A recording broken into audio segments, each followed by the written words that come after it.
Ingat dengan kata-kata Jack Ma, orang-orang yang bermental miskin itu adalah orang-orang yang susah dilayani. Diberi sebuah peluang dengan gratis, mereka pikir itu jebakan. Ditawarkan investasi kecil, katanya hasilnya tidak besar. Ditawarkan investasi yang besar, katanya mereka nggak punya modal. Diajak melakukan hal-hal yang baru, mereka berpikir bahwa mereka tidak punya pengalaman. Diajak bisnis tradisional, katanya persaingannya itu berat sekali di luaran. Diajak bisnis yang model baru, katanya itu multi level marketing. Diajak buka toko, katanya ngeluh nggak bebas. Diajak bisnis apa aja, mereka bilang mereka nggak punya keahlian. Jadi orang-orang bermental miskin ini selalu berpikir lebih banyak daripada profesor, tapi bertindak lebih sedikit dari orang buta. Dan coba Anda tanyakan kepada mereka, apa yang sudah mereka lakukan terhadap hidup mereka? Niscaya mereka akan susah untuk menjawab apa yang Anda tanyakan. Padahal hidup itu berjalan terus. Dan tanpa mereka sadari, mereka itu lagi menyia-nyiakan hidup yang hanya sementara di dunia ini. Apa yang terjadi dengan kita sekarang? Karena tindakan dan pemikiran kita di masa yang lalu, di tahun-tahun lalu. Kalau sekarang kita hidupnya biasa-biasa saja, tidak ada perkembangan dan cenderung hidup kita itu malah menurun, bisa dipastikan tahun-tahun yang lalu itu kita nggak ngapa-ngapain sama sekali. Nah, kalau kita nggak ngapa-ngapain, terus kita pertahankan nggak ngapa-ngapain kita itu sekarang, bisa dipastikan masa depan kita atau tahun-tahun yang akan datang kita akan sama aja seperti sekarang. Selalu ada kesamaan apa yang dilakukan oleh orang-orang gagal dan bermental miskin ini. Kesamaan itu adalah sepanjang hidup mereka hanya menunggu dan menunggu. Andai saya punya uang, saya akan bla bla bla. Andai saya jadi pimpinan, saya akan ini, saya akan itu. Andai kata, jikalau, meskipun, dan akan tetapi, selalu jadi kata-kata manis yang secara tindakan itu omong kosong. Ada sebuah konsep yang bagus untuk kita bisa jadikan pegangan. Kalau kita mau hidup kita sulit ke depannya, maka sekarang ambillah pilihan-pilihan yang gampang.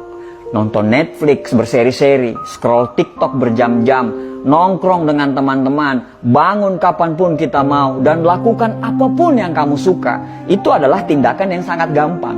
Tapi konsekuensinya adalah masa depan yang sulit. Atau kita mau mengambil pilihan yang kedua, yaitu kalau mau kehidupan ke depan kita gampang, maka sekarang kamu harus mengambil pilihan-pilihan yang sulit. Bikin rencana hidup, disiplin terhadap waktu, belajar hal-hal yang baru tanpa melupakan untuk mempertajam ilmu-ilmu yang lama, berteman dengan orang-orang yang mau diajak bertumbuh. Dan itu semua adalah pilihan-pilihan yang sulit. Tapi dengan pilihan-pilihan tersebut, insya Allah hidup ke depan kita itu akan jadi gampang. Merasa berdosalah ketika kamu melakukan hal-hal yang tidak bermanfaat. Hindarilah hal-hal yang tidak bermanfaat. Makan makanan yang sehat, tidur yang teratur. Ya susah memang, tapi insya Allah hal-hal yang sulit yang kamu jalani itu akan membuat hidupmu gampang ke depannya. Dan gampang di masa-masa yang akan datang. Setiap tindakan selalu siaplah dengan konsekuensinya. Mau gampang sekarang, sulit ke depannya, atau mau sulit sekarang, gampang ke depannya. Itu semua pilihan hidup. Dan dari semua pilihan itu tidak ada yang salah. Tapi bersiaplah dengan konsekuensinya. Susah memang dibedakan mana orang yang serius mau berubah dan orang yang cuma ngomongnya doang yang besar. Kamu tahu kalau hidupmu masih serba kekurangan, tapi kamu malah tidak mau kerja keras. Kamu tahu kalau sukses itu butuh perjuangan dan kegagalan, tapi kerjamu hanya mengeluh dan banyak protes. Kamu tahu kalau kamu kurang, tapi justru kamu bangga dengan kekuranganmu itu. Bahkan parahnya, kekurangan itu justru kamu jadikan alasan pembenaran kenapa kamu masih seperti ini. Ya wajarlah dia sukses, dia akan punya modal, sedangkan saya, ya wajarlah orang tuanya kaya, sedangkan saya, ya wajarlah dia didukung, sedangkan saya, ya wajarlah, maklumlah, mereka yang pantas apalah, dan bla bla bla bla bla. Banyak sekali alasan yang Anda ungkapkan. Padahal setiap orang itu pasti punya perangnya masing-masing loh. Kamu berperang dengan perangmu sendiri, begitu juga mereka. Mereka berperang dengan perangnya masing-masing. Setiap orang ada dengan masalahnya masing-masing. Bedanya, kamu menyerah dan mereka masih menyelesaikan masalah mereka dan mereka tidak pernah keluar dari arena pertempuran. Kalau kamu tidak berjuang, terus apa yang mau dimenangkan? Akhirnya orang-orang sukses dan kita lagi-lagi tidak sukses. Setelah melihat mereka sukses, apa kata kita? Wajarlah, mereka kan beda. Ya iyalah beda. Orang-orang sukses itu pasti berbeda. Perbedaan tidak selalu yang terbaik, tapi yang terbaik pasti berbeda. Bukan beda makanannya, karena mereka pun makan apa yang seperti kita makan.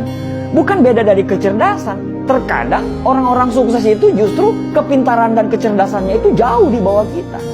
Tapi yang membedakan itu adalah action dan tindakannya. Saat kamu menunggu perubahan datang, mereka selalu menciptakan perubahan. Sampai kapan kamu menunggu dan tertinggal? Lebih baik gagal karena melakukan sesuatu daripada sukses tapi tidak melakukan apa-apa dalam hidup. Manusia itu bisa berubah karena Tuhan menciptakan kita, selalu ada maksud dari penciptaan tersebut. Tidak ada yang bisa merubah diri kita kecuali diri kita sendiri yang mau berubah. Berdoa lebih banyak, bangun lebih pagi, belajar lebih giat lagi, cari lingkungan pertemanan yang memang betul-betul membuat kita bertumbuh.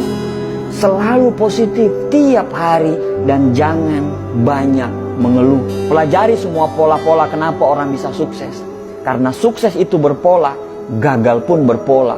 Ya terserah kamu mau ngomong apa. Mau ngomong kita kebanyakan bacot lah atau apapun itu. Tapi setidaknya kami sudah mengingatkan. Tugas kami itu hanya mengingatkan. Sesungguhnya kamu tidak akan dapat memberi hidayah kepada orang yang kamu kasihi. Tapi Allah memberi hidayah kepada orang yang dikehendaki. Orang positif selalu saling mendoakan. Orang negatif akan saling menjatuhkan. Orang sukses itu paham proses. Sedangkan orang gagal pasti banyak protes. Semoga kita dan keturunan kita bisa sukses dan bisa memberikan sumbangsi untuk negara ini. Dan semoga kita terhindar menjadi orang-orang yang hanya ngomong doang, tapi nol secara tindakan. Terima kasih.